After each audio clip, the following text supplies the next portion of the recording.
আসসালামু আলাইকুম বন্ধুরা। কেসরিনা কিচেন উইথ ব্লগসে আসার জন্য আপনাদেরকে অসংখ্য ধন্যবাদ। আজ আমি চলে এসেছি আবার একটা মাছের রেসিপি নিয়ে।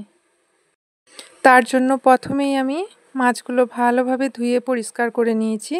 তারপরে মাছগুলোর মধ্যে লবণ, হলুদ গুঁড়ো, লঙ্কা গুঁড়ো সব কিছু ভালোভাবে মিশিয়ে নিচ্ছি। এরপর আমি একটা কড়াইয়ে তেল দিয়ে দেব।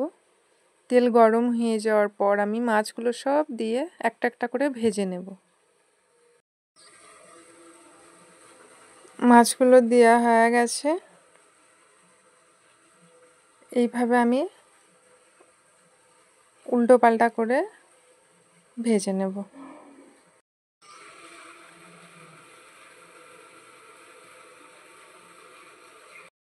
মাছগুলো যত ভালো করে ভাজবো তত খেতেও ভালো লাগবে।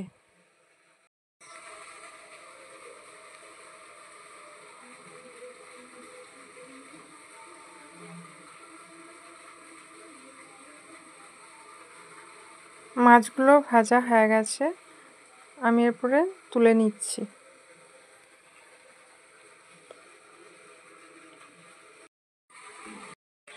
এরপর যে পেঁয়াজগুলো আমি কেটে রেখেছি ওগুলো মিক্সিতে বেটে নেব। এরপর কড়াইয়ে মাছ ভাজা তেলটা গরম হয়েই আছে, ওই তেলের মধ্যে আমি দিয়ে দেব কালো জিরে।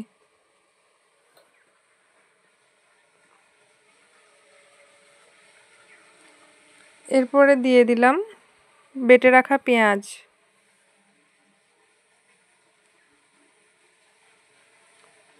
নাড়াচাড়া করে কিছুক্ষণ ভেজে নেব। এরপরে লবণ দিচ্ছি।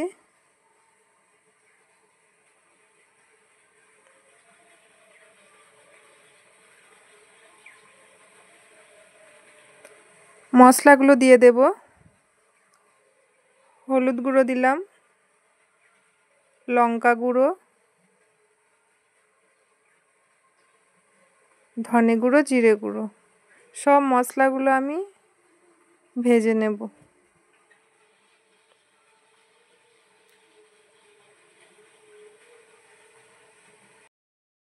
অল্প জল দিলাম মশলাগুলো যাতে লেগে না যায়, পুড়ে না যায়, তার জন্য ভালোভাবে আমি নাড়াচাড়া করে মশলাগুলো ভেজে নেব। পুরো ভাজা হয়ে গেলে মশলাগুলো তখন আমি জল দিয়ে দেব মশলার মধ্যে, দিয়ে একটা গ্রেভি বানিয়ে নেব।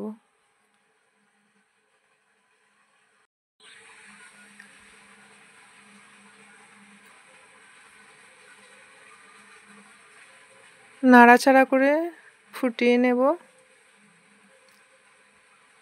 অল্প লবণ দিলাম স্বাদ মতো। এরপরে ভেজে রাখা মাছগুলো দিয়ে দিচ্ছি।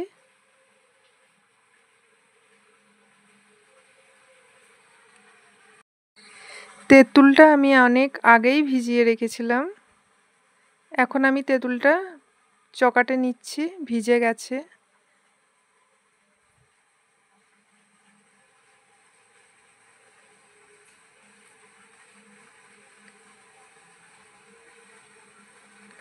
তেঁতুলের যে জলটা, এই জলটা আমি দিয়ে দেব মাছ রান্নায়। তেঁতুলের জলটা আমি একটি ছাঁকনির সাহায্যে ছেঁকে নিচ্ছি।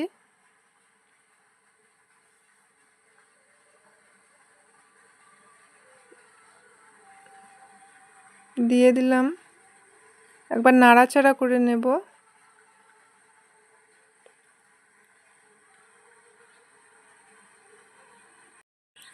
কিছুক্ষণের জন্য ঢাকনা দিয়ে দেব। 7-8 মিনিট পর ঢাকনা উঠালাম।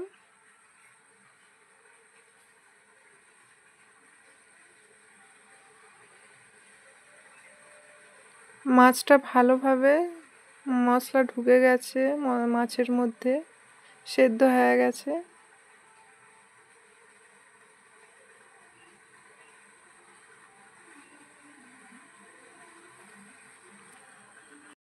বন্ধুরা, আমার এই ভিডিওটা যদি আপনাদের ভালো লাগে তাহলে অবশ্যই একটা লাইক করবেন, সাবস্ক্রাইব করবেন, পাশে থাকবেন বন্ধুরা। আবার দেখা হবে অন্য একটা রেসিপি নিয়ে। ততক্ষণ ভালো থাকবেন, সুস্থ থাকবেন। আসসালামু আলাইকুম বন্ধুরা। আল্লাহ হাফিজ।